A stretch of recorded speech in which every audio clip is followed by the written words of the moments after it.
Hello good morning everyone, कैसे हैं आप सभी। Welcome to Saurabh sir classes. मैं हूं चीनू ठाकुर जायसवाल और हम डिस्कस कर रहे हैं the Mauryan empire administration. Rulers हम पहले ही डिस्कस कर चुके हैं, तो अगर आपने वो वीडियो नहीं देखा तो एक बार वो वाला वीडियो ज़रूर देख लीजिएगा। प्लेलिस्ट में आपको सारा वीडियोस मिल जाएगा। ठीक है, चलो स्टार्ट करते हैं आज की क्लास। हाय, वेलकम एवरीवन। देखो क्या होता है ना कि हिस्ट्री की मैंने सीरीज स्टार्ट कर दी है, ठीक है ना। तो प्लेलिस्ट में आपको सारी वीडियोस मिल जाएंगी। मैं यूपीएससी का पहले स्टार्ट किया सिलेबस। ऐसा इसलिए किया है कि एक तो बहुत लेंथी सिलेबस है और दूसरा इन डिटेल में करना है।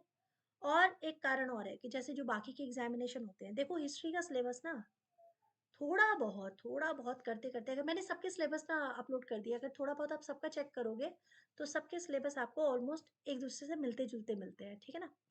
बस फर्क क्या पड़ता है, जैसे कुछ बहुत इन डेप्थ पढ़ना है हमको, तो उसके लिए क्लासेस अलग बनी हुई हैं, जिसमें आपको सिर्फ आपका ऑब्जेक्टिव लेवल पे हो जाएगा कि बस आपको टिक करना है, उसके लिए आपको हिस्ट्री चाहिए, लेकिन उतना आपको गहराई में जाने की ज़रूरत नहीं है, तो वो भी पैटर्न आपको मिल जाएगा। ठीक है, तो बस वीडियो कंटिन्यू देखते रहो।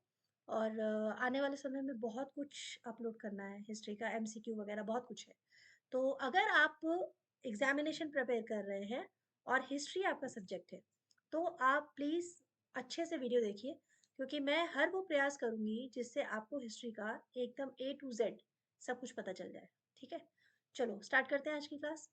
तो मैंने इसको क्या किया है, दो पार्ट में डाला हुआ है, ये क्लास को ना दो पार्ट में मैंने डिवाइड किया है। पहला तो रूलर्स का पार्ट डाल दिया, जिसमें सारे रूलर्स थे, जो इंपॉर्टेंट रूलर्स थे मौर्यन डायनेस्टी के, वो मैंने डिस्कस कर दिया कि उनका बॉर्न, उनका डेथ हुआ, उनका वो सारी चीज़ें डिस्कस हो गया। ये क्लास में हम लोग एडमिनिस्ट्रेशन डिस्कस कर रहे हैं, जो कि बहुत इंपॉर्टेंट पार्ट है।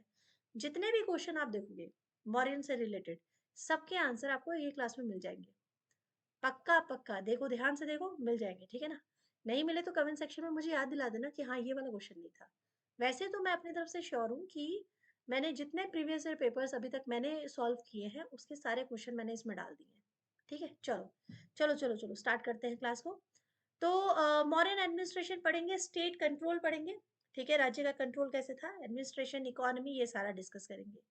तो पहले देखते हैं कि मॉडर्न एडमिनिस्ट्रेशन जो था वो हाईली सेंट्रलाइज था। ये एज इट इज मेंस का क्वेश्चन आया हुआ है कि सेंट्रलाइज था तो कैसे था, उसको प्रूफ करना है, ये सारी चीजें आई हुई थी, ठीक है ना। तो ये हाँ बिल्कुल हाईली सेंट्रलाइज था, क्लियर होता है। दो इट वाज अ मोनार्की, ये मोनार्की फॉर्म में था, लेकिन फिर भी कौटिल्य ने ये इंसिस्ट किया कि वो रॉयल एब्सोल्यूटिज्म के अगेंस्ट रहा। मतलब उसने ये कोशिश करने की कोशिश की है कि भाई देखो, जो जिसमें काबिलियत होगा वही राजा बनना चाहिए। उसने अपने टाइम पर ये पूरी कोशिश की है, ठीक है। A council of minister called, मंत्री परिषद वर दस अपॉइंटेड फॉर असिस्टिंग, इसीलिए राजा को कंट्रोल करने के लिए एक स्ट्रॉन्ग मंत्री परिषद जो है चाणक्य ने बनाई हुई थी, विष्णुगुप्त ने बनाई हुई थी, ठीक है। बहुत सारे नाम है, कौटिल्य, विष्णुगुप्त, विष्णुगोपा, और आपका कौटिल्य, ठीक है, चाणक्य, ये सारे नाम है उनके, ठीक है। और उन्होंने लिखी है अर्थशास्त्र। ये तो बहुत मामूली सी बात है, लेकिन जो बच्चे एकदम इनिशियल वे में स्टार्ट कर रहे हैं हिस्ट्री, उनके लिए भी ये क्लासेस है ना। तो हर चीज को समझने के लिए द काउंसिल कंसिस्टेड ऑफ, ये देखो ये सारे पार्ट्स हैं। पुरोहित होते हैं काउंसिल में, महामंत्री होते थे, सेनापति होते थे, और युवराज होते थे। जो मंत्री परिषद था उसमें किस किस का पार्ट होता था, चिंता मत करो, डिटेल में समझेगी, ठीक है, चिंता मत करो, पहले इसको पढ़ो, पॉइंट को समझो, फिर मैं उसके अंदर भी जाऊंगी, ठीक है ना। The important functionaries were known as the tirthas, जो इम्पोर्टेंट फंक्शनरी होते थे। अमात्य कौन होते थे, सिविल सर्वेंट होते थे, जिनको कि डे टू डे एडमिनिस्ट्रेशन के लिए रखा जाता था। देखो ये एज इट इज क्वेश्चन आया हुआ है अमात्य का, नेट हिस्ट्री का पेपर अगर आप उठाओगे किसी ईयर का तो उसमें आया हुआ है, ठीक है। राजुकास का क्वेश्चन आया हुआ है, नेट एग्जाम में भी आया हुआ है, और आपका रेलवेज के एक पेपर में भी है राजुकास। कौन होते थे राजुकास, तो इनको अशोका ने अपॉइंट किया था, जिनका काम होता था कि जो भी इंस्क्रिप्शन, वो जो लिखी हुई थी ना सारी बातें, उनको जो फॉलो नहीं करता था तो उसको पनिश भी करते थे, और जो फॉलो करता था उसको रिवॉर्ड भी देते थे। तो ये ऑफिशियल्स थे राजुकास, ठीक है ना। In order to supervise the spread of dhamma, dhamma mahamatras were appointed, देखो धम्म मात्रा का भी लिखा हुआ है। इस तरह से पढ़ना है, नोट्स बनाने हैं और समझना है, ठीक है। वैसे तो मैं इसको बिल्कुल नोट्स फॉर्मेट में ही बना रही हूँ, ओके। जिसको पीडीएफ चाहिए होगा ना, कमेंट सेक्शन पे लिख देना, पीडीएफ भी मिल जाएगा। अब चलो चलते हैं कैपिटल सिटीज की ओर। भाई अगर केंद्र है तो राजधानी भी होगी, तो क्या एक ही राजधानी थी? चलो देख लेते हैं। अगर आप यहाँ गौर से देखो तो मौर्यन एम्पायर का पाटलिपुत्र जो था वो बहुत इंपॉर्टेंट शहर बन चुका था, ठीक है, और वही इसकी राजधानी थी। इसको एक नहीं 6 कमेटियां, जिसमें एक कमेटी में 5-5 मेंबर होते थे, वो पूरी तरह से इसके ऊपर कंट्रोल करते थे। और लगभग 2 दर्जन से भी ज्यादा डिपार्टमेंट थे स्टेट के, ठीक है, जो पूरा सोशल और इकोनॉमी एक्टिविटी को कंट्रोल किया करते थे, ठीक है। In the Mauryan administration spice, yes ये देखो स्पाइस, बहुत मतलब चतुर थे, चाणक्य जो थे बहुत चतुर थे, उन्होंने स्पाई सिस्टम किया हुआ था, ठीक है। स्पाई सिस्टम, आपके घर में भी कोई ना कोई स्पाई होता है ना, हाँ हाँ मुझे पता है सब कुछ वाला, ठीक है। स्पाई सिस्टम जो ट्रैक करते थे फॉरेन एनिमीज को और ऑफिसर्स को, और ये स्पाई में मैक्सिमम लेडीज होती थी, ठीक है। उस समय की कई बुक्स में मतलब ये रेफरेंस है। चलो कुछ ऑफिशियल्स देख लेते हैं जो इससे रिलेटेड है, ये डिपार्टमेंट से रिलेटेड है। जैसे मंत्रीन हो गए, जो मंत्री परिषद की बात की, काउंसिल ऑफ मिनिस्टर, उनको मंत्रीन कहा जाता था। पुरोहित होते थे, जो चीफ प्रीस्ट होते थे, उनका काम होता था जो रिलीजियस सेरेमनीज होती थी ना राज्य की, राजा से रिलेटेड पूजा वगैरह जो होती थी, वो सारी चीजें परफॉर्म करना। सेनापति होते थे commander in chief of the Mauryan empire. एक बात और समझ लो अच्छे से कि ये जो ऑफिशियल्स हैं सेंट्रल एडमिनिस्ट्रेशन, देखो आज जो क्लास चल रही है, इन ऑफिशियल की एक लिस्ट बनाना, ठीक है, एक लिस्ट बनाना और अपने रूम में लगा देना, क्योंकि ठीक कुछ दिनों के बाद मैं गुप्ता पढ़ाऊंगी आप लोगों को, और गुप्ता की भी ऑफिशियल है जो आते हैं, तो इन दोनों में कंफ्यूजन ना हो, इसके लिए पहले ये वाली एक लिस्ट बना लेना। अंदर आते जाते वो लिस्ट एक बार क्रॉस चेक करते रहोगे, तो जैसे गुप्ता में पढ़ाऊंगी तो वो लिस्ट हटा देना, फिर गुप्ता वाली लगा देना, तो क्लियर हो जाएगा मामला। समझ गए ना क्या कह रही हूँ, ठीक है। फिर युवराज है, युवराज सेनापति, ये सारी पोस्ट आप लोगों को समझ में आ गई। युवराज कौन होते थे? जो प्रांत को देखते थे, गवर्नर, प्रोविंसेस को देखते थे, ठीक है। एडमिनिस्ट्रेटिव ड्यूटीज ये संभाला करते थे, राजा के जो बच्चे होते थे उनको युवराज कहते हैं। अब चलते हैं इनकी प्रोविंशियल और जो एडमिनिस्ट्रेशन है उसकी तरफ चलते हैं। तो एम्पायर 4 प्रोविंसेस में बांटी गई थी, और ये प्रोविंसेस कौन देख रहे थे? जो हेड वाले थे, यानी युवराज होंगे, या फिर जो हेड पर जितने राजा के जो एकदम क्लोज वाले रिश्तेदार है वही देखेंगे, ठीक है। और उनके कैपिटल क्या थे? उज्जैन, तक्षशिला, कलिंगा और स्वर्णगिरी, ठीक है। अब इनके कुछ और नाम भी है, वो भी मैं आपको बता रही हूँ, ठीक है। देखो प्रोविंसेस 4 नाम, ये हो गया जब हम हिस्ट्री का ऊपर ऊपर के लेवल का पेपर देते हैं, तो ये इन्फॉर्मेशन हो गई। अब थोड़ा सा अंदर जाते हैं, तो उत्तर पथ कहते थे नॉर्थ की कैपिटल को, यानी तक्षशिला। अवंतिरथ होता था उज्जैन, ठीक है, अवंतिरथ। परिचय पथ होता था तोशाली, जो कि ईस्ट वाले एरिया का था। और दक्षिण पथ यानी कि साउथ का होता था स्वर्णगिरी। और सेंट्रल रीजन जो होता था वो पाटलिपुत्र, जो इंपीरियल का हार्टलैंड था। क्लियर हुआ ये बात? क्यों हिस्ट्री में देखो फर्क नहीं होता, क्या पैटर्न में फर्क है वो साथ साथ में समझते रहो, ठीक है ना। अच्छा, these provinces were again divided into smaller units and administrative. आगे भी वो प्रोविंसेस जो थे, प्रोविंस आगे और छोटे भाग में, जैसे जिला, डिस्ट्रिक्ट, गांव, ये सारे अभी भी बांटे हुए हैं ना, अभी भी तो आप देखते हो कि ये म्यूनिसिपैलिटी एरिया उसके अंडर में है, ये डिस्ट्रिक्ट के अंडर में है, पढ़ते हैं ना हम। तो मौर्यन डिनेस्टी पे ये सारे जो लेवल्स थे इसी तरह के थे, ठीक है। और डिस्ट्रिक्ट मेंटेन किए जाते थे राजुकास, जो कि असिस्ट करते थे युक्तास को। युक्ता उनको असिस्ट करते थे, ये बात याद रखना, ठीक है। राजुका के असिस्टेंट कौन हुए? राजुका के असिस्टेंट बताओ, हुए युक्ता, ठीक है, याद रहेगा ना ये बात, ये आ चुकी है रिपीट। ग्रामीणी होते थे जो रिस्पॉन्सिबल होते थे विलेज एडमिनिस्ट्रेशन में, ये क्वेश्चन ध्यान देना। ग्रामीणी और गोपा, ग्रामीणी का काम होता था विलेज के एडमिनिस्ट्रेशन का ध्यान रखना, और गोपा का काम होता था 10 से 15 गांव उसके अंडर में आते थे, वहां का एडमिनिस्ट्रेशन को देखना। बोलो समझ में आया? आ गया ना, ठीक है। नगरिका क्या होते थे? नगरिका होते थे सिटी सुपरिंटेंडेंट, ठीक है। एक और पोस्ट लिख लो यहीं पर, मैं आगे भूल ना जाऊं। सीताध्यक्षा, सीताध्यक्षा, ये देखते थे एग्रीकल्चर डिपार्टमेंट को, एग्रीकल्चरल डिपार्टमेंट, ठीक है। क्लियर हो गया? क्लियर, ये सारी पोस्ट पे क्वेश्चन आ चुके हैं, ठीक है, बिल्कुल इस पे क्वेश्चन बने हुए हैं एकदम। अब इसको भी थोड़ा सा डिटेल में समझते हैं। प्रोविंशियल एडमिनिस्ट्रेशन को कौन कौन देख रहा था? तो वो जो पोस्ट थी उनको किस नाम से जाना जाता था, ठीक है।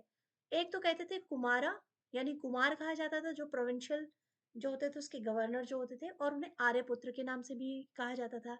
तो इनका काम क्या था? प्रोविंस को गवर्न करना, ठीक है। Often a member of the royal family, ज्यादातर राजा के बेटे को कुमार कहा जाता था। सुना है ना, राजकुमार, कुमार। तो वही प्रोविंस के गवर्नर होते थे। तो जब बिंबिसार जो था, बिंदुसार जब राजा था, जब उसकी डेथ हुई थी, उस समय अशोका था गवर्नर, ठीक है। वो दूसरी जगह पे गवर्न कर रहा है और उसको फिर फटाफट आता है, वो वाला सीक्वेंस याद आ रहा है, ठीक है। तो यानी कि कुमार संभालते हैं गवर्नर। महामात्या, महामात्या बहुत हाई रैंक के ऑफिशियल्स हैं, जिनका काम होता है प्रोविंशियल एडमिनिस्ट्रेशन को ध्यान देना। फिर प्रादेशिका, प्रादेशिका होते हैं head of division with in a province, ठीक है। डिवीजन के हेड होते हैं। अब इकोनॉमिक डिपार्टमेंट भी देख लेते हैं। इकोनॉमिक डिपार्टमेंट में जो टैक्स वगैरह का पूरा काम करते हैं, समाहर्ता, सन्निधाता, अध्यक्षा, और यहीं पर आपके सीताध्यक्षा वाला भी आने वाला है, ठीक है। तो कलेक्टर जनरल जो रेवेन्यू के होते थे वो होते थे समाहर्ता। ये जहां तक मुझे याद है 1999 तक match the following, net exam में मैच द फॉलोइंग में ये पोस्ट वाला आता था। अब तो पेपर पैटर्न थोड़ा सा ज्यादा एडवांस लेवल पे आ चुका है। यूपीएससी और नेट हिस्ट्री का लेवल लगभग सेम हो चुका है। तो पहले वाले पैटर्न में ये था, यानी कि अगर सेट एग्जाम आप किसी स्टेट का दे रहे हो, हिस्ट्री प्रिपेयर कर रहे हो, तो ये वाले बिल्कुल आपके क्वेश्चन पेपर में आते हैं, ठीक है जी। क्लियर हो रही बातें? चलो, कोई भी क्वेरी होगा कमेंट सेक्शन में लिख देना, ठीक है। अब देखते हैं आर्मी। भाई आर्मी जो है मौर्यन की बहुत बहुत स्ट्रांग थी, सेंट्रलाइज थी, नंबर वन पे थी। तो देखते हैं उसके खासियत, ठीक है ना। मेंटेनेंस के लिए जानी जाती थी, ह्यूज आर्मी थी। अब इतने अच्छे से डिपार्टमेंट थे, पूरा टैक्स वगैरह एकदम बढ़िया आता था, एग्रीकल्चर का ध्यान रखा जाता था, ट्रेड बहुत फ्लरिश कर रहा था, क्योंकि जो ट्रांसपोर्ट था उसका बहुत ध्यान रखा गया था। जो रोड्स जिसके थ्रू ट्रेड होता था, दोनों रोड के दोनों तरफ पेड़ वगैरह सब लगाए गए थे, सराय लगाए बनाई गई थी, ताकि जो भी बिजनेस करने आ रहा है उसको पूरा कंफर्ट जोन में रखा जा सके, अच्छे से लोग बिजनेस करें। और कानून बहुत इस तरह सख्त किया गया था कि चोरी वोरी नहीं होगी। तो इन सब से फायदा क्या हो रहा था? इन सब से प्रॉफिट हो रहा था, ट्रेड में प्रॉफिट हो रहा था, ठीक है। अच्छा एक सेकेंड रुको जरा यार। हाँ, एक मिनट, ठीक है। प्रॉफिट हो रहा था। अब यहाँ पर अगर आप देखेंगे कि ये सारा पिलानी ने मेंशन किया है, पिलानी जिसने अपने बुक में मेंशन कर दिया कि कितने नंबर्स, 9,000 एलिफेंट्स थे, 30,000 कैवलरी थी जो घोड़े पे बैठ के आते हैं, और 6 लाख फुट सोल्जर थे, पैदल चलने वाले सिपाही थे, ये पिलानी कह रहा है। और इसके बारे में क्या लिखा गया है कि 800 चैरियट थे मौर्यन एडमिनिस्ट्रेशन में, जो रथ होते हैं 800, ठीक है। Mauryan military was 3 times the strength of Nanda। ये लाइन आपको, अगर आपको याद हो, अगर आपने ये बात पढ़ी है कि सिकंदर नंदास के टाइम पर भारत में आया था और वो भारत में अटैक करना चाहता था, लेकिन उस समय नंदा डायनेस्टी की आर्मी का इतना ज्यादा र्यूमर उड़ा हुआ था कि उसकी आर्मी बहुत खतरनाक है, बहुत बड़ी आर्मी है। तो सिकंदर के जो सिपाही थे उन्होंने कहा नहीं, हम तो नहीं अब लड़ने जाएंगे, हम तो पहले थके हुए हैं, अब हम नहीं लड़ेंगे, ठीक है। उन्होंने बिल्कुल ये डिक्लेयर कर दिया था। तो सिकंदर को पीछे लौटना पड़ गया था कि अच्छा ठीक है, तुम भारत में नहीं, भाई सैनिक नहीं आक्रमण करेंगे, अकेले कैसे लड़ेगा। तो अब ये बोल रहे कि नंदा की आर्मी से 3 गुना ज्यादा, तो सोचो मॉरन की आर्मी कितनी ज्यादा स्ट्रांग रही होगी, ठीक है। और मैगस्थनीज ये बता रहे हैं कि 30 ऑफिसर होते थे जो 6 अलग अलग कमेटी में डिवाइडेड थे, जिनका रिस्पॉन्सिबिलिटी होता था पूरे आर्म्ड फोर्स का ध्यान रखना। सोच रहे हैं कितना स्ट्रांग रहा होगा। अब इसके भी डिपार्टमेंट है, इसके 6 विंग होते थे आर्मी की, ठीक है ना। The army, navy, chariots, cavalry, elephants and transport. तो ये सारा जितना भी एडमिनिस्ट्रेशन से रिलेटेड इंपॉर्टेंट पॉइंट था, वो मैंने आपके साथ यहाँ पर डिस्कस किया है। आपको एज इट इज इस वीडियो को देखते हुए नोट्स बनाना है, डिपार्टमेंट लिखने हैं, और वो सारी चीजें अपने पास 2-3 दिन तक रिवाइज करने हैं। ये वाले क्वेश्चन से रिलेटेड कुछ भी आ जाए, आप कहीं पर भी क्या कहेंगे, धोखा नहीं खाएंगे, आपका क्वेश्चन का आंसर आपका बिल्कुल ठीक होगा, ठीक है। बस यही इसका एडमिनिस्ट्रेशन है। अब इसके टैक्स कितने थे, कैसे कैसे थे, तो कहीं पर 1/6 भी दिया है, कहीं 1/4 था, और लुम्बिनी में तो अशोका ने जाके 1/8 ही कर दिया था, क्योंकि उसने वो धम्मा जब मतलब धर्म जो उसने अपना लिया था, बुद्धिज्म अपना लिया था, तो उसको जब पता चलता है कि महात्मा बुद्ध का जन्म यहाँ हुआ है, तो उस गांव को ही एकदम कह देता है टैक्स फ्री कर दो इसको, एकदम नाम मात्र टैक्स कर दो। तो ये सारे एडमिनिस्ट्रेशन है। आई होप आपको सब कुछ क्लियर हो गया होगा, किस तरह का राज्य था, कैसे सैनिक थे, डिपार्टमेंट कैसे थे। ठीक है, कुछ इसमें छूटा तो नहीं होगा आई गेस। ये सब क्लियर है।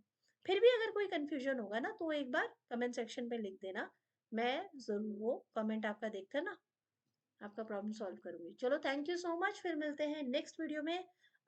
सीरीज है ये, पूरा लगभग हिस्ट्री का सारा सिलेबस मैं कंप्लीट करूंगी। वीडियो में बने रहिए, जुड़िए, ठीक है। और आप अपनी भी रिक्वायरमेंट लिखिए, मुझ तक पहुंचेगा, मेरी टीम बताएंगी, तो मैं ज़रूर उससे रिलेटेड वीडियो आपका बना के अपलोड कर दूंगी। Okay, thank you so much, ध्यान रखिए अपना, फिर मिलेंगे जल्दी ही।